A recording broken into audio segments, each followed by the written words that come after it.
Bien, alors là, j'ai fait un nouveau capot qui est fermé, avec juste une ouverture, dans le but de faire un test en dépression. Donc je vais mettre une embouchure ici, et puis après je vais mettre l'aspirateur, et je vais voir quelle rotation j'obtiens en dépression. Bon, alors j'ai encore des petits ajustements à faire, parce qu'évidemment de la languette, elle va là, donc ça va pas être possible. Mais j'ai fait un test de vitesse de rotation en attendant, histoire de voir un peu ce qui se passait, pour voir si mon capteur était bien en place et tout. Et je me suis aperçu de quelque chose.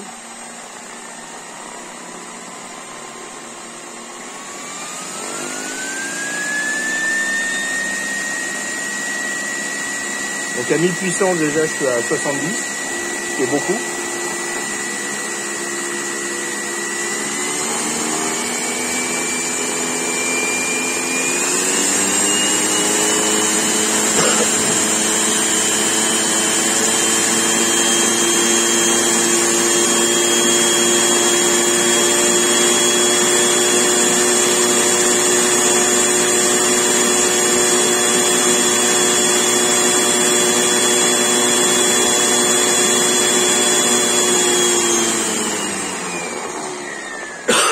Bon, là j'ai une pointe à 122 tours secondes, ce qui est extrêmement élevé. Je l'explique pas en fait, je comprends pas pourquoi lorsqu'on ferme, c'est meilleur. Il y a un phénomène aérodynamique qui se produit certainement.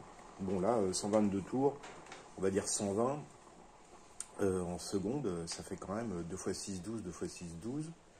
On est quand même à 7200 tours, hein, quelque chose comme ça, ce qui est très très élevé, simplement en fermant le machin. Donc bon, c'est intéressant comme observation, même si je ne comprends pas exactement ce qui se passe. C'est effectivement intéressant. Voilà. Bon, on va arriver tout doucement aux 3 minutes pour que je puisse mettre ça sur le... Alors, je répète que la turbine, c'est la meilleure que j'ai, hein, j'ai pas fait mieux. Je voulais graver d'autres turbines, mais entre-temps, j'ai eu l'idée de faire ça en aspiration pour voir si j'obtenais un résultat intéressant. Parce que dans le futur, j'ai l'intention de faire un push-pull, c'est-à-dire avoir une inspiration au centre, une aspiration au centre et une surpression externe, périphérique. Donc, en groupant les deux, je me suis dit peut-être que je peux optimiser le passage du flux. Donc c'est pour ça que j'ai fait ce chapeau complètement fermé. Mais bon, là, il faut que j'ai une bonne surprise. Il faut que je comprenne pourquoi ça a cet effet-là. Donc voilà.